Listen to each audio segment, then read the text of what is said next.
من الشيطان الرجيم بسم الله الرحمن الرحيم وبه نستعين والخير بالناصر والمعين وصلى الله على محمد وآله الطيبين الطاهرين أما بعد فقد قال الله الحكيم في محكم كتابه المجيد وقوله الحق بسم الله الرحمن الرحيم من يعظم شعائر الله فإنها من تقوى القلوب خدایا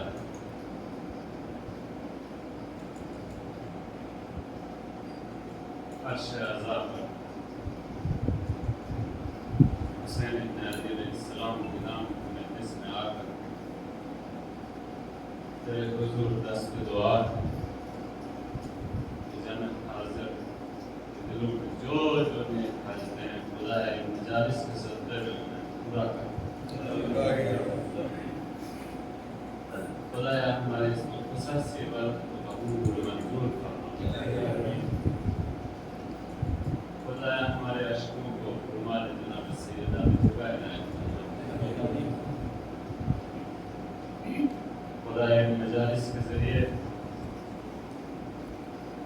ہمیں اپنے معاشرے کے بچوں کو نوجوانوں کو جوانوں کو بزرگوں کو تربیت کرنے کی توفیق عنایت فرما اپنے آپ کو اس قادر بنا سکیں ہم کہ امام زمانہ کے سپاہی بن سکیں خدایا ہمارے امام زمانہ کے ظہور میں تاجر ہم سب کو ان کے آباد انصار میں شامل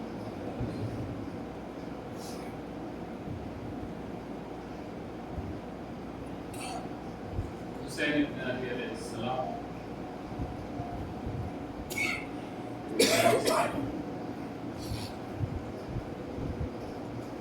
دل تو کرتا ہے کہ باقی کوئی اور چیز نہ پڑی جائے صرف اور صرف جہاں حسین کا تذکرہ اور وہاں پہ بیٹھ کر کے دست مل کر کے بیٹھ اور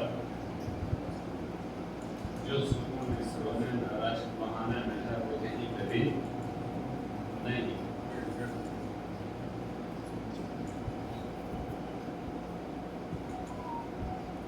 یہ عشق حسین ایسی دولت ہے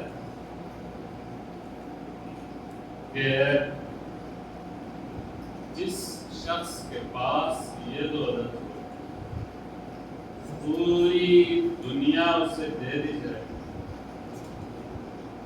پوری دنیا اسے دے دی جائے اور یہ کہا جائے کہ اس دولت کو ہمیں دے دو وہ دینے کے لیے تیار نہیں ہو سکتا ایک شخص آیا امام کی خدمت میں معصوم کی خدمت میں اور کہنے لگا کہ یا آقا یا مولا میں بہت غریب فرمایا کہ تم سے زیادہ اس دنیا میں امیر کوئی نہیں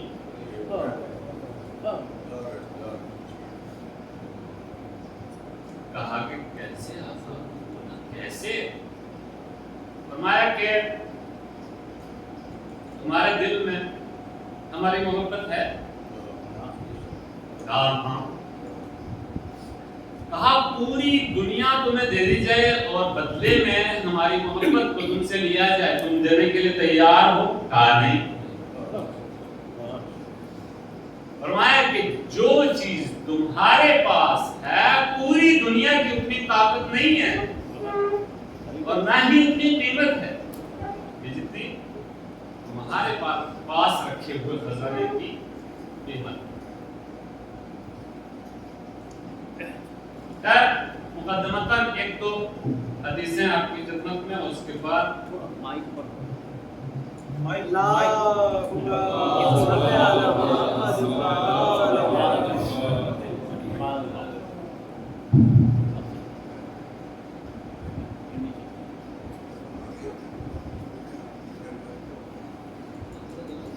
کیونکہ زیادہ تر ہمارے مخاطبین جوان ہیں جوانوں کے سلسلے میں ائمہ اہل بیت علیہ السلام کی احادیث روایات اکثر میں جہاں جہاں پہ بھی مجھے بلایا جاتا ہے میں کوشش یہ کرتا ہوں کہ کم گفتگو کروں، اپنی جانب سے کم گفتگو کروں، زیادہ تر آیات اور روایات کا ترجمہ اور ان کی وضاحت پیش کروں۔ کیوں؟ اس لیے کہ ائمہ کی روایات میں ملتا ہے کہ ہماری روایات کے ذریعے سے، ہمارے احادیث کے ذریعے سے دلوں کو حیات ملتی ہے، زندگی ملتی ہے۔ امام رضا علیہ السلام کا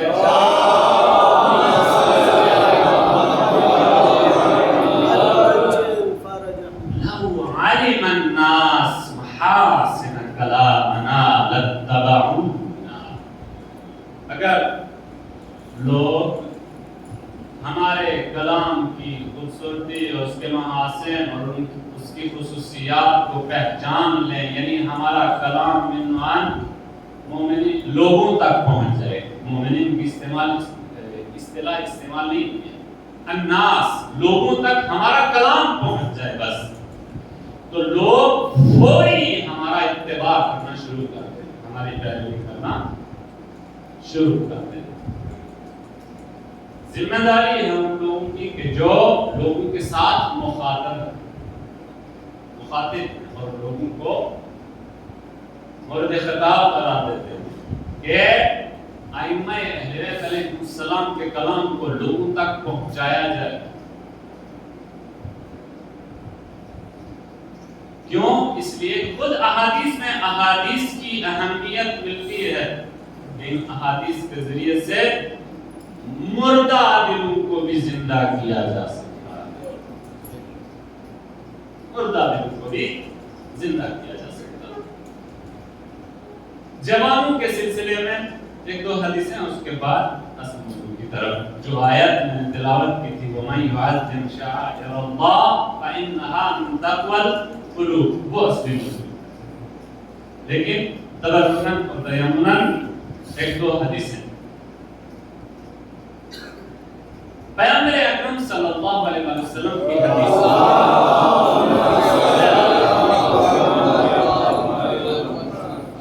اوصیکم بالشبان، اوصیکم بالشبان خیرا فانہم ارق افئدۃ، میں تم لوگوں کو جوانوں کے سلسلے میں وصیت کہ جوانوں کے اوپر توجہ دو، جوانوں کو اہمیت دو اور ان کے اوپر توجہ کرو۔ کیوں؟ فَإِنَّهُمْ أَرَقُّ أَفْئِدَةً، ان کے دل نرم ہیں، ان کے دل نرم ہیں۔ إِنَّ اللَّهَ بَعَثَنِي بَشِيرًا وَنَذِيرًا، خدا نے مجھے نبی بنا کر کے بھیجا، اور ایسا نبی بنا کر کے بھیجا کہ جو بشیر بھی ہے اور نذیر بھی ہے۔ مجھے خدا متعال نے بشیر اور نذیر بنا کر کے بھیجا۔ فحالفنی الشبان وخالفنی الشیوخ، کیوں جوانوں کو اہمیت دو؟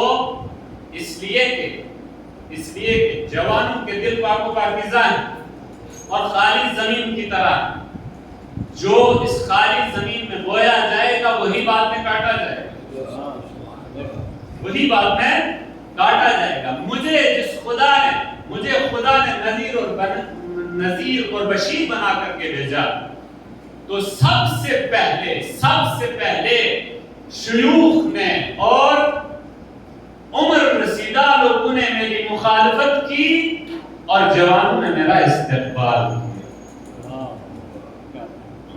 حالفنی الشبان، جوانوں نے مجھے آغوش میں لے لیا، پیغمبر فرما رہے ہیں۔ وخالفنی الشیوخ، شیوخ نے اور عمر رسیدہ لوگوں نے میری مخالفت کی۔ البتہ بزرگ حضرات شیوخ ہونے کو عیب نہ سمجھے، کیونکہ آپ بھی ایک دن وہ جوان تھے، ہاں ایک دن آپ بھی جوان تھے، اور ایسے جوان تھے کہ جو محبین اہل بیت علیہ السلام، سبحان اللہ سبحان اللہ، یہ ان شیوخ کی بات ہو رہی ہے کہ جو پہلے سے گمراہ تھے اور ندائے توحید ان تک جوانی میں نہیں پہنچی تھی، اور کفر کے زمانے میں ان کے بدن، ان کا ذہن، ان کا دل و دماغ، ان کا یہ پودا مضبوط ہو چکا تھا، اور اب جب بڑھاپے میں اسلام کی انہیں دعوت دی گئی تو وہ اسلام قبول نہیں کر پا رہے، لیکن شیوخ مومنین، شیوخ مسلمین اس بات سے استثناء، اور اس کے بارے میں حدیث بھی ہے۔ حدیث یہ ہے کہ آپ جب بھی کوئی کسی مہم امر کے سلسلے میں قدم اٹھانا چاہتے ہیں تو سب سے پہلے آپ جوانوں سے مشورہ کرو، کیونکہ جوان کے ذہن کھلے ہوتے ہیں اور کھلے دل و دماغ سے وہ بہترین آئیڈیا آپ کے سامنے پیش کرے گا، اور اس کے بعد انہی مشوروں کو لے کر کے بزرگوں کے پاس جاؤ، اور یہ سارے مشورے ان کے سامنے رکھو، کیونکہ بزرگوں میں سے ایسے افراد ہیں کہ جو ان تمام مشوروں کے اوپر اس سے پہلے تجربہ کر چکے ہیں۔ یہ اسلامی معاشرہ ہے، اور یہ معاشرہ تبھی اسلامی اور معیاری اور اچھا معاشرہ بن سکتا ہے کہ جب مشتمل ہو بچوں کے اوپر، نوجوانوں کے اوپر، جوانوں کے اوپر اور بزرگوں کے اوپر، خواتین اور مردوں کے اوپر۔ اس معاشرے سے اگر کسی ایک فرد کو بھی نکال لیا جائے تو یہ معاشرہ مکمل نہیں۔ کل چند ایک جملوں میں آخر میں نے آپ کی خدمت میں عرض کیا تھا کہ کربلا میں امام حسین علیہ السلام ایسے اساتذہ کو ہماری تربیت کے لیے لے کر کے آئے کہ جو ہر صنف کے لیے تھے، اور ہر صنف اپنے ہم عمر اور اپنے ہم صنف سے تربیت حاصل کر سکتا ہے۔ ایک یہ حدیث، دوسری حدیث، جوانی بہت اچھی چیز ہے، لیکن اگر اس سے صحیح فائدہ لیا جائے۔ روایت کیا ہے؟ قال رسول اللہ صلی اللہ علیہ وآلہ وسلم،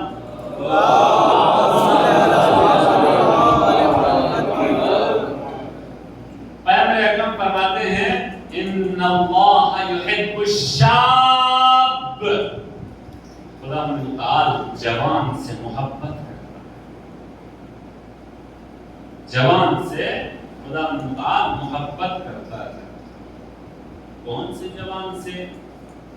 غیر اس میں حدیث میں موجود ہے الذی یفنی شبابہ فی طاعت اللہ۔ معیار یہ ہے کہ اس جوان سے خدا محبت کرتا ہے، بے انتہا محبت کرتا ہے، کہ جو اپنی جوانی کو صرف کرتا ہے خدا کی اطاعت اور خدا کی عبادت اور خدا سے عشق۔ لہذا یہ جوانی کہ جو تمر مر السحاب، جو بادلوں کی طرح بہت تیزی سے گزر رہی ہے، اس کو غنیمت سمجھا جائے، نعمت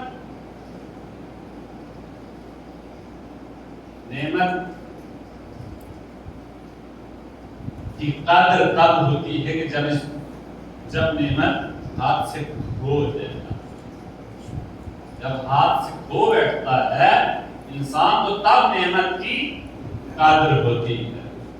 اس سے پہلے کہ اس سے پہلے کہ یہ جوانی چلی جائے اس نعمت کو غنیمت سمجھتے ہوئے خدا متعال کی اطاعت، خدا متعال کی عبادت اور خدا متعال سے عشق و محبت کرنا سکھایا جائے۔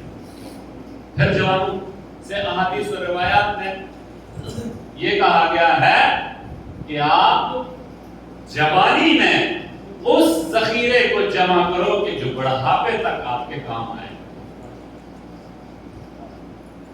جو بڑھاپے تک آپ کے کام آئے۔ پھر یہ تبرکاً اور تیمناً مقدماتی ایک دو احادیث، اور اس کے بعد اب آتے ہیں اصلی موضوع پر۔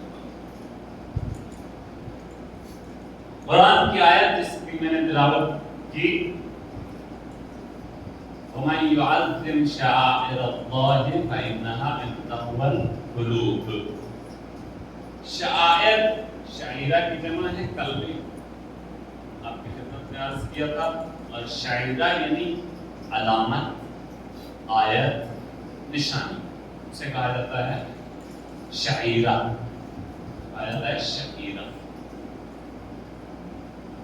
وَمَن يُعَظِّمْ شَعَائِرَ اللَّهِ، اور جو شخص خدا کی نشانیوں کا احترام کرے گا، خدا کی نشانیوں کا احترام کرے گا، فَإِنَّهَا مِن تَقْوَى الْقُلُوبِ، خدا کی نشانیوں کے احترام میں اسے، یعنی خدا کی نشانیوں کا احترام تقویٰ کی اقسام میں سے ایک قسم ہے۔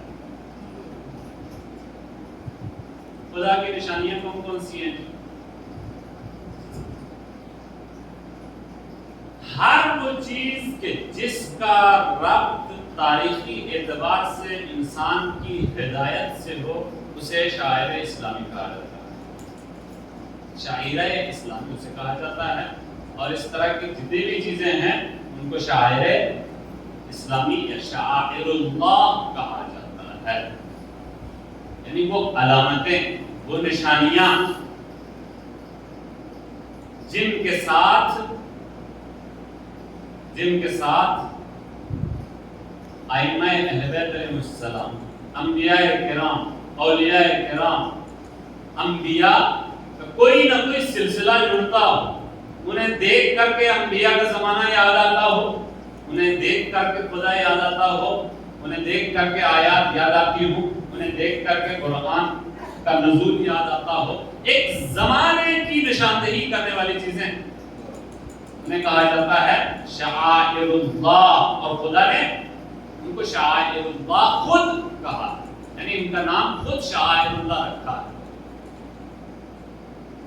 خود آیت میں ہے ان الصفا والمروہ من شعائر اللہ، بے شک صفا اور مروہ خدا کی نشانیوں میں سے ہیں، اور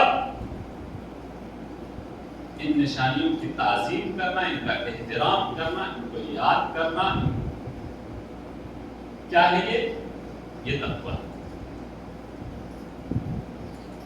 اچھا جی، صفا و مروہ کیا ہے؟ معمولی جگہ ہے، اگر ظاہری طور پر دیکھا جائے زمین کا ایک حصہ، وہاں پہ کیا ہوا، کیوں یہ عظیم بنی اور کیوں اسے شعائر اللہ کا لقب دیا گیا؟ مادر حضرت اسماعیل نے اس صفا اور مروہ کے درمیان 7 چکر لگائے، تو مادر حضرت اسماعیل کی زحمتوں اور قربانیوں کی بنا پر خدا کو یہ اتنا عظیم لگا کہ اسے شاعر اللہ میں شامل کر دیا،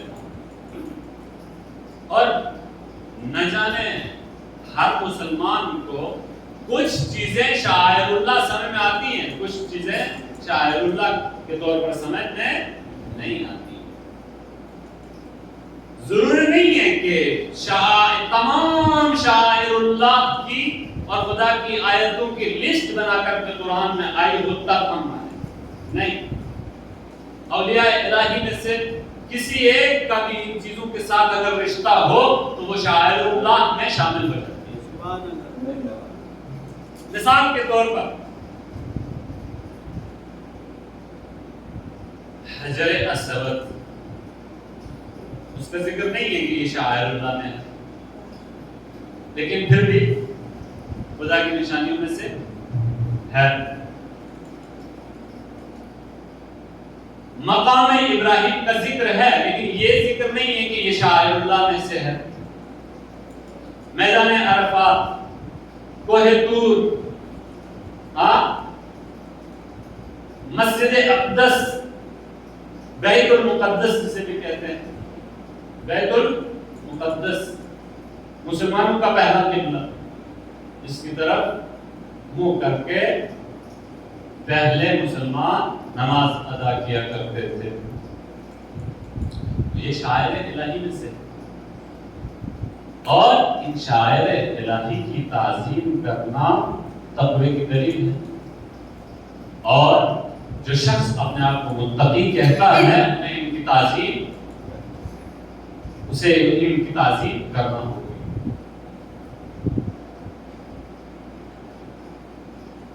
اب اسی طریقے سے رسول کے زمانے میں شاعر الہی تھے، حضرت امیر المومنین علی بن ابی طالب علیہ السلام کے زمانے میں شاعر،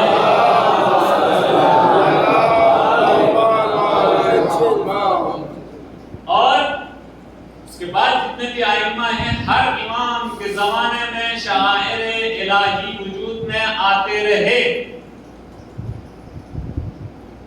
اور اب آئیے کوفہ، کربلا، نجف اشرف، وہاں پر کتنے شاعر الہی ہیں۔ مسجد کوفہ، کوئی بھی ایسا نبی ہے، ایسا نبی نہیں ہے کہ جس کا مقام مسجد کوفہ میں نہ ملتا ہو۔ جو افراد زیارت کے لیے جا چکے ہیں انہیں معلوم ہے، یہاں پہ 2 رکعت نماز پڑھو مقام حضرت ادریس ہے، یہاں پہ 2 رکعت نماز پڑھو حضرت مقام حضرت نوح ہے، یہاں پہ مقام حضرت ابراہیم ہے، یہاں پہ مقام حضرت آدم ہے۔ ہر نبی کو، اور خاص طور سے اولو العزم انبیاء کو خدا متعال نے اس مقام پر، مقدس مقام پر پہنچایا ہے۔ اور اسی طریقے سے آپ آئیے کربلا کے سلسلے میں، احادیث میں ملتا ہے کہ جس طریقے سے اولو العزم پیغمبر ہیں، اسی طریقے سے شاعر الہی میں سے اولو العزم شاعر بھی ہیں، اور اولو العزم شاعر میں سے کربلا پہلا شاعرہ ہے۔ کربلا پہلی نشانی۔ احادیث میں ہے کہ سب سے پہلے خداوند متعال نے ساری زمین میں سے سب سے پہلے خداوند متعال نے زمین کربلا کو مقدس قرار دیا، اسی لیے یہ شاعر اللہ میں آتی ہے، اور اسی وجہ سے عرض کربلا کی تعظیم کرنا، اس کا احترام کرنا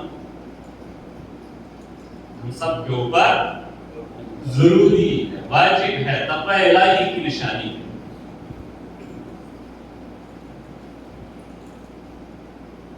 اور ائمہ اہل بیت علیہ السلام کی سلسلے میں بہت ساری روایات، یہ مقدمہ بنا کر کے میں لے کر کے آیا ہوں آپ کو ان روایات کو بیان کرنے کے لیے۔ چند ایک روایتیں بیان کروں گا، اس کے بعد آپ کی ذہن پہ، اور میں سمجھتا ہوں کہ جب تک ہم ایک دوسرے سے محض گفتگو ہیں، انہی روایتوں کے ذریعے سے گفتگو کریں تو اچھا رہے۔ امام جعفر صادق علیہ السلام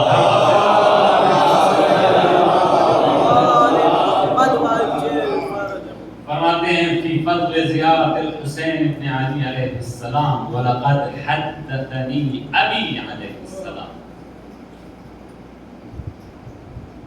امام جعفر صادق علیہ السلام فرماتے ہیں کہ امام حسین علیہ السلام کی زیارت کے سلسلے میں میرے ابا نے، میرے باپ نے، میرے والد گرامی نے مجھ سے یہ فرمایا، کیا فرمایا؟ انہو لم یخل مکانہ منذ قتل من مصلی یصلی علیہ من الملائکہ، کربلا کی زمین، کربلا کی زمین میں سے کوئی ایک بھی خطہ خالی نہیں ہے.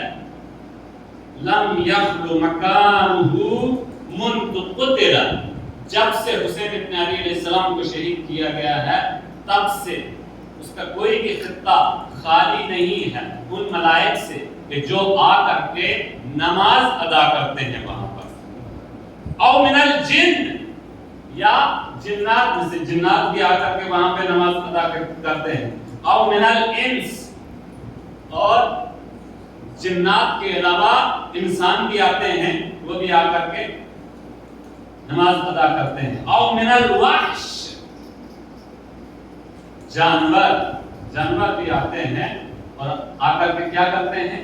خدا کا ذکر کرتے ہیں، درود پڑھتے ہیں. یصلی ہے، لفظ یصلی کا استعمال ہوا ہے. الصلاۃ دعا کے معنی میں آیا ہے، ذکر کے اوپر بھی ثابت آتا ہے نماز کے معنی میں. وَمَا مِن شَيْءٍ إِلَّا هُوَ يَقْبِضُ ظَاهِرَهُ، اور نہ صرف ملائک، جنات، حیوان، فرشتے، بلکہ دنیا کی ہر شے ظاہر حسین ابن علی علیہ السلام کے اوپر رشک کرتی ہے. چاہے ملائک ہوں، چاہے جنات ہوں، چاہے انسان ہوں، چاہے حیوان ہوں، چاہے دنیا کا کونا اور اس کونے میں ذرہ ہو، ہر شے، دنیا کی ہر شے حسین ابن علی علیہ السلام کے ظاہر کے اوپر رشک کرتی ہے. اور پھر کیا کرتی ہے؟ وَيَتَمَسَّحُ بِهِ، اور کوشش یہ کرتی ہے کہ اپنے آپ کو ظاہر کے ساتھ مسح کرے.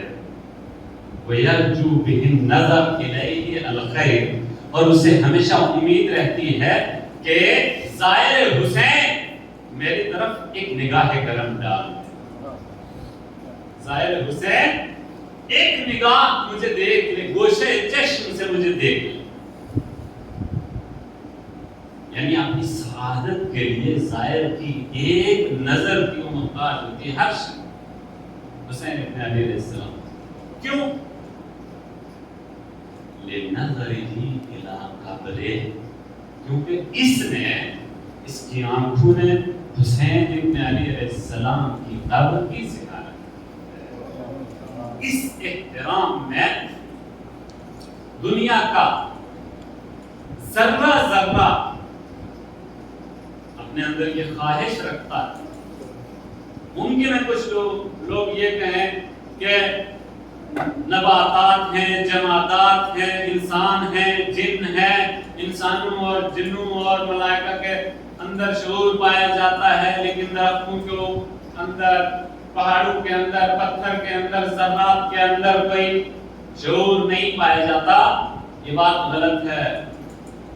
ہمارے اعتبار سے شعور نہیں پایا جاتا. قرآن کریم کی آیتوں میں ملتا ہے کہ دنیا میں کوئی ایسی چیز نہیں ہے کہ جو خدا کی عبادت نہ کرتی ہو، اس کی تسبیح نہ کرتی ہو. ہر شے خدا کی تسبیح کرتی ہے، لیکن یہ ہے کہ ہم اس کی تسبیح کو سن نہیں پاتے ہیں، سمجھ نہیں.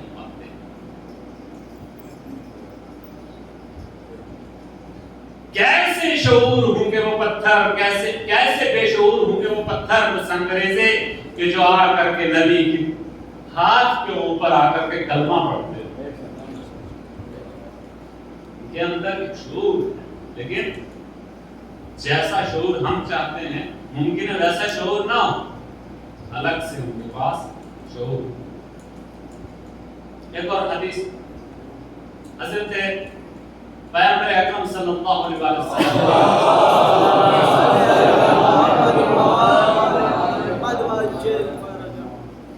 بی انذرت وبعلی ابن ابی طالب علیہ السلام اہتدیت، مجھے خدا نے نذیر بنا کر کے بھیجا اور میرا کام ہے انذار کرنا اور جہنم کے عذاب سے، جہنم کی آگ سے روح کو ڈرانا۔ وبعلی ابن ابی طالب اقتدیت، حضرت علی ابن ابی طالب علیہ السلام کے ذریعے سے تم لوگوں کی ہدایت ہوگی، میرے ذریعے تمہیں ڈرایا جائے گا۔ حضرت علی ابن ابی طالب علیہ السلام کے ذریعے تمہاری ہدایت ہوگی۔ وبعلی ابن ابی طالب علیہ السلام اقتدیتم وبالحسن اعطیتم الاحسان، امام حسن مجتبی علیہ السلام کے ذریعے تم پر احسان کیا جائے گا۔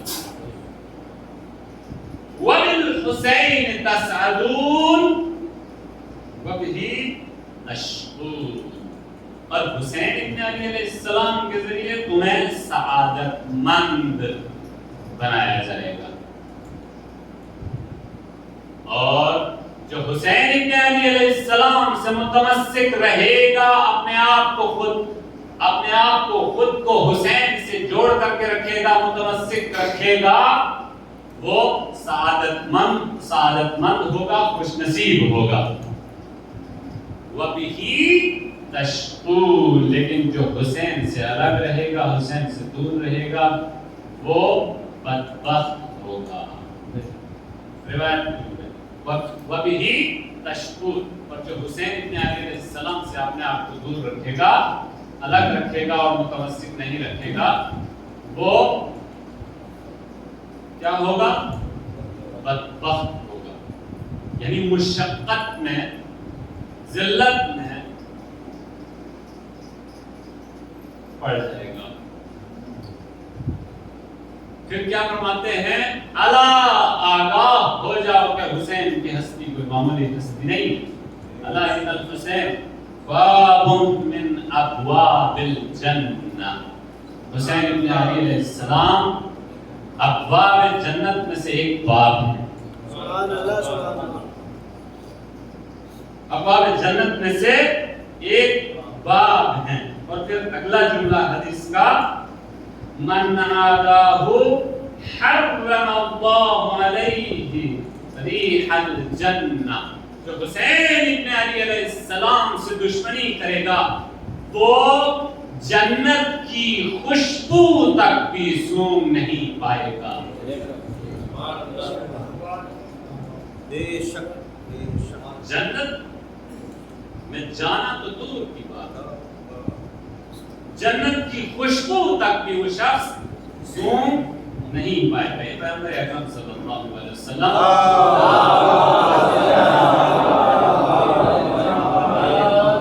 اور یہی پہ ایک بات عرض کر دوں کہ اس سے پہلے حدیث بیان کی تھی آپ کے سامنے، جس میں پیغمبر اکرم فرماتے تھے کہ مجھے خدا نے بشیر اور نذیر بنا کر کے بھیجا ہے، کلی طور پر بھی، جزئی طور پر بھی۔ حسین ابن علی علیہ السلام کے سلسلے میں بھی پیغمبر اکرم صلی اللہ علیہ وسلم کی بہت ساری احادیث ملتی ہیں کہ جہاں پر حسین ابن علی علیہ السلام کے سلسلے میں پیغمبر کبھی بشیر بن کر کے آئے ہیں، کبھی نذیر بن کر کے آئے ہیں۔ ہاں، اور اس روایت میں دونوں پہلو موجود ہیں۔ حسین کی معرفت حاصل کرو، یہی تسعدون، خوش نصیب بن جاؤ گے، یہ بشارت ہے۔ وَبِهِ تَشْقُونَ، اور اگر حسین کو نہیں پہچانو گے، حسین کی معرفت حاصل نہیں کرو گے تو بدبخت ہو جاؤ گے۔ تو یہیں پر اس حدیث میں پیغمبر اکرم حسین کے سلسلے میں ہمارے لیے بشیر بھی ہیں اور نذیر بھی ہیں۔ حسین کی معرفت اگر حاصل ہوگی تو جنت حسین کی ہے، جنت حسین کی ہے۔ اور خوش نصیبی اس سے بڑی، سب سے بڑی خوش نصیبی کیا ہے؟ انسان جنت میں چلا جائے، حسین کی معرفت حاصل ہو جائے، حسین کی رضایت حاصل ہو جائے، حسین کی مرضی حاصل ہو جائے، یہ سب سے بڑی خوش نصیبی ہے۔ اور سب سے بڑی بدبختی یہ ہے، سب سے بڑی بدبختی یہ ہے کہ انسان حسین کو پہچان نہ پائے۔ جہنم تو دور کی بات ہی بات کی بات ہے، جو حسین کو نہیں پہچانتا اس کی جہنم یہی سے شروع ہو جاتی ہے۔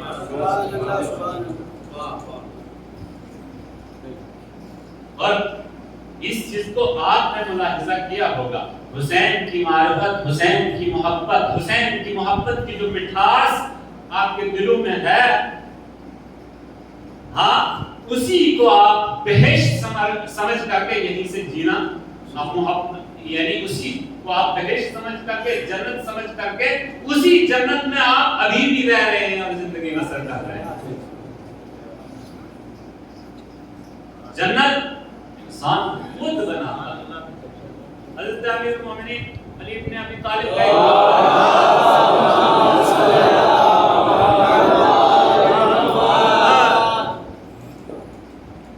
کہ خدایا مجھے آتش جہنم میں جلنے کا کوئی ڈر نہیں، آتش جہنم میں جلوں گا، مجھے تکلیف ہوگی، مجھے اس کا ڈر نہیں۔ مجھے کس چیز کا ڈر ہے؟ خدایا تیری ناراضگی کا ڈر ہے۔ اچھا آپ لوگوں سے میں پوچھتا ہوں، دیکھیں جس علی کے جاننے والوں کا امتحان ہے،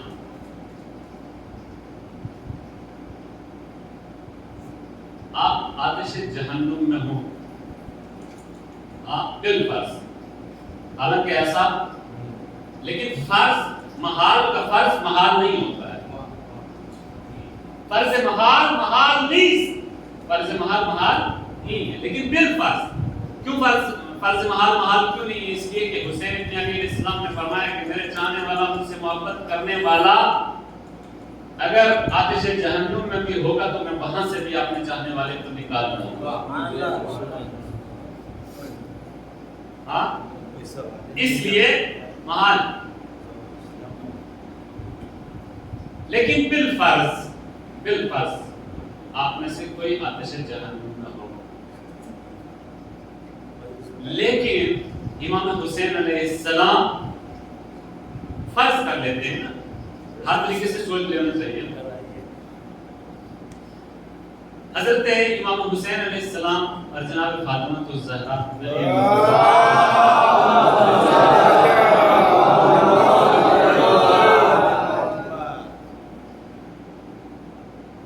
یہ فرمائیں کہ میں تجھ سے راضی ہوں، ہم تجھ سے راضی، اور ہم سے اگر ہماری رضایت چاہیے، اگر ہماری مرضی چاہیے تو یہیں پہ آتش جہنم میں آپ جلو ہماری خاطر، تو آپ کیا کریں گے؟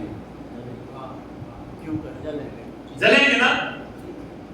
اور یہ محبت دو طرفہ ہے۔ محال کیوں ہے یہ فرض؟ اس لیے کہ حسین، فاطمہ، حسن، رسول خدا اپنے چاہنے والے کو عذاب میں نہیں دیکھ سکتے۔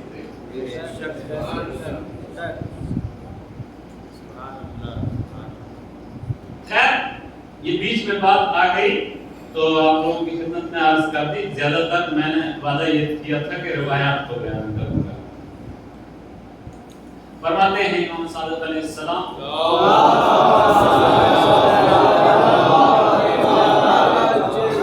لا تدع زیارت الحسین، حسین کی زیارت نہ چھوڑو۔